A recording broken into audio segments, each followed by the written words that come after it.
यमुना के किनारे धर्मस्थान नामक एक नगर था। उस नगर में गणाधिप नाम का राजा राज करता था।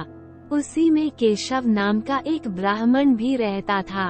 ब्राह्मण यमुना के तट पर जप तप किया करता था। उसकी एक पुत्री थी जिसका नाम मालती था। वह बड़ी रूपवती थी। जब वह ब्याह के योग्य हुई तो उसके माता पिता और भाई को चिंता हुई। संयोग से एक दिन जब ब्राह्मण अपने किसी यजमान की बारात में गया था और भाई पढ़ने गया था, तभी उनके घर में एक ब्राह्मण का लड़का आया। लड़की की मां ने उसके रूप और गुणों को देखकर उससे कहा कि मैं तुमसे अपनी लड़की का ब्याह करूंगी। होनहार की बात कि उधर ब्राह्मण पिता को भी एक दूसरा लड़का मिल गया और उसने उस लड़के को भी यही वचन दे दिया। उधर ब्राह्मण का लड़का जहां पढ़ने गया था, वहां वो एक लड़के से यही वादा कराया। कुछ समय बाद बाप बेटे घर में इकट्ठे हुए तो देखते क्या है कि वहां एक तीसरा लड़का और मौजूद है।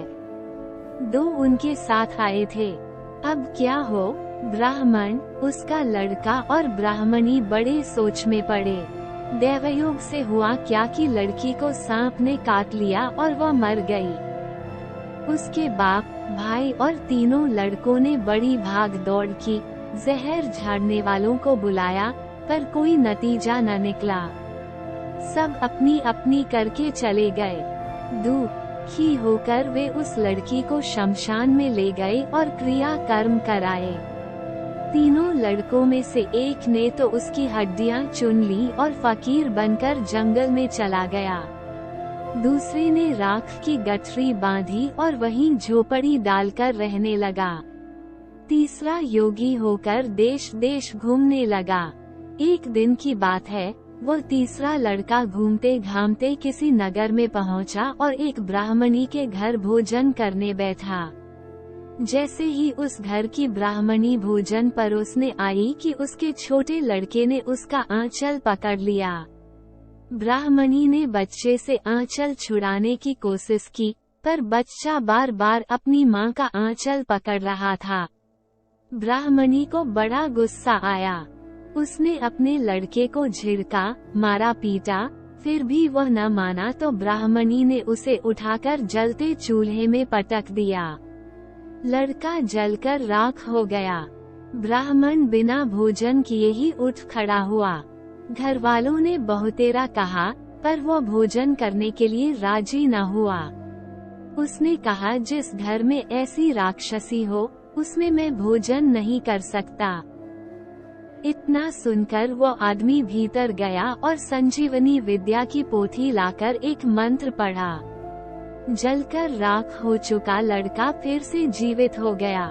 ये देखकर ब्राह्मण सोचने लगा कि अगर यह पोथी मेरे हाथ पड़ जाए तो मैं भी उस लड़की को फिर से जिला सकता हूँ। इसके बाद उसने भोजन किया और वहीं ठहर गया। जब रात को सब खा पी कर सो गए तो वह ब्राह्मण चुपचाप वो पोथी लेकर चल दिया।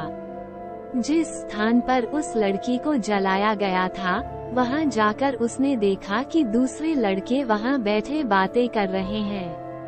इस ब्राह्मण के ये कहने पर कि उसे संजीवनी विद्या की पोथी मिल गई है और वह मंत्र पढ़कर लड़की को जिला सकता है, उन दोनों ने हड्डियां और राख निकाली। ब्राह्मण ने जैसे ही मंत्र पढ़ा, वो लड़की जी उठी। अब तीनों उसके पीछे आपस में झगड़ने लगे। इतना कहकर बेताल बोला, राजा, बताओ कि वो लड़की किसकी स्त्री होनी चाहिए? राजा ने जवाब दिया, जो वहाँ कुटिया बनाकर रहा, उसकी। बेताल ने पूछा, क्यों? राजा बोला, जिसने हड्डियां रखी, वह तो उसके बेटे के बराबर हुआ। जिसने विद्या सीखकर जीवन दान दिया, वह बाप के बराबर हुआ। जो राख लेकर रमा रहा, वही उसकी हकदार है।